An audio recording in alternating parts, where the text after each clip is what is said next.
Bangkitlah wahai putra-putri bangsa. Assalamualaikum warahmatullahi wabarakatuh. Perkenalkan, nama saya Tika Wulandari. Saya dari Universitas Nahdlatul Ulama Nusa Tenggara Barat, Prodi Ekonomi Islam semester 3. Di sini saya akan menjelaskan materi tentang mengoptimalkan dana zakat dan pendistribusian zakat.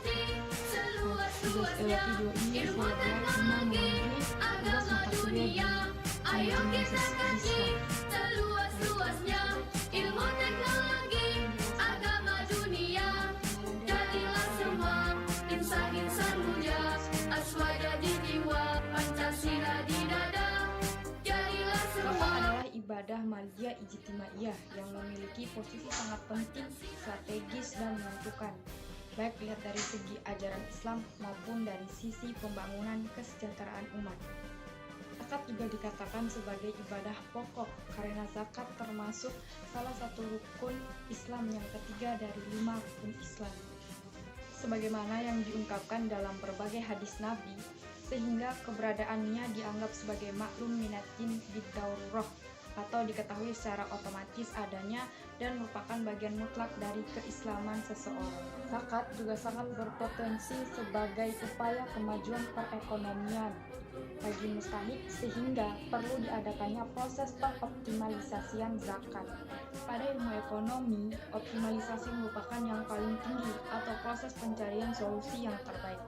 Tidak selalu keuntungan yang bisa dicapai jika tujuan pengoptimalisasian adalah memaksimumkan keuntungan, atau tidak selalu biaya yang paling kecil yang bisa ditentukan jika tujuan pengoptimalisasian adalah meminimumkan biaya.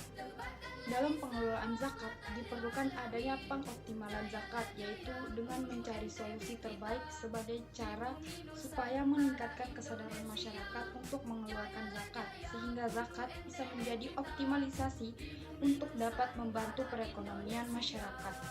Dalam mengoptimalkan pengelolaan zakat, para amil sangat penting karena sebagai petugas pengumpul zakat beserta pendistribusiannya. Maka dari itu dibutuhkan seorang amil yang bekerja secara efektif. Dikatakan efektif berarti tingkat keberhasilan dalam mencapai tujuan dan sasaran. Adapun pengumpulan dana zakat, dari kata pengumpulan adalah salah satu proses atau cara menghimpun dan mengumpulkan dana zakat.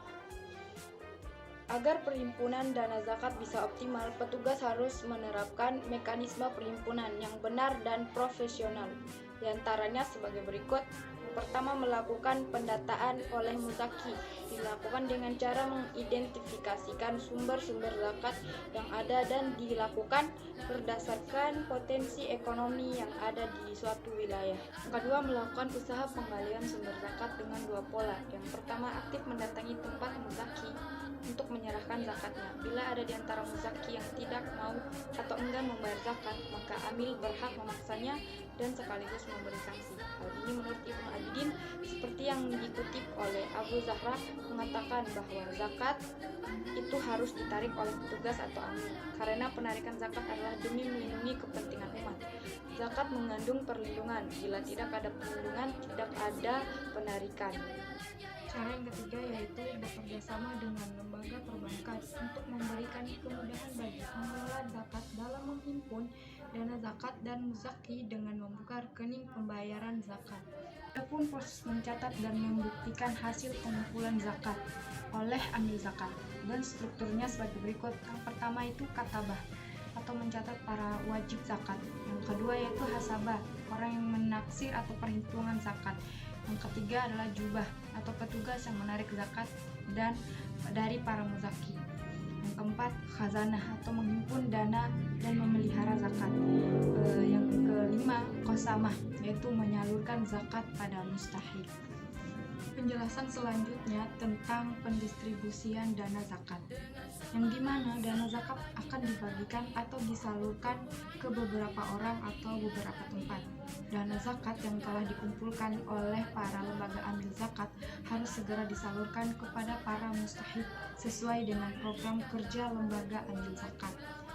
Zakat harus didistribusikan kepada mustahik sebagaimana dalam Al-Quran, Quran Surah At-Taubah ayat 60, yaitu sesungguhnya zakat itu hanyalah untuk orang fakir, orang-orang miskin, pengurus-pengurus zakat, para mu'alaf yang dibujuk hatinya untuk memerdekakan budak, orang yang berutang untuk jalan Allah, dan untuk mereka yang sedang dalam perjalanan, sebagai suatu ketetapan yang diwajibkan Allah, dan Allah Maha Mengetahui lagi Maha Bijaksana.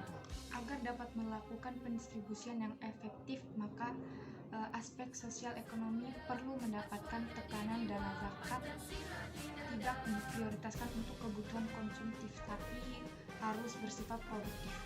Pola pendistribusian zakat, salah satu fungsi zakat adalah fungsi sosial, sebagai sarana saling berhubungan sesama manusia, terutama antara orang kaya dan miskin, karena dana zakat dapat dimanfaatkan secara kreatif untuk mengatasi kemiskinan yang merupakan masalah sosial dalam kehidupan masyarakat. Agar dana zakat yang disalurkan itu dapat berdaya guna dan berhasil guna, maka pemanfaatan harus selektif untuk kebutuhan konsumtif dan produktif. Yang pertama itu tradisional konsumtif. Zakat dibagikan langsung kepada mustahik untuk kebutuhan konsumsi sehari-hari, seperti pembagian zakat fitrah beberapa beras atau uang kepada fakir miskin setiap Idul Fitri, atau pembagian zakat mal secara langsung oleh para muzaki kepada mustahik yang sangat membutuhkan dana tersebut. Yang kedua, konsumtif produktif, di mana zakat ini yang diwujudkan dalam bentuk jasa atau barang konsumtif yang digunakan untuk membantu orang miskin dalam mengatasi permasalahan sosial ekonomi yang dihadapinya. Yang ketiga yaitu perilaku produktif tradisional. Zakat diberikan dalam bentuk barang-barang produktif tradisional seperti kambing, sapi, mesin jahit, dan sebagainya. Pemberian zakat dalam bentuk ini akan dapat mendorong menciptakan suatu usaha atau memberikan suatu lapangan kerja bagi para fakir miskin. Yang terakhir adalah harus produktif kreatif.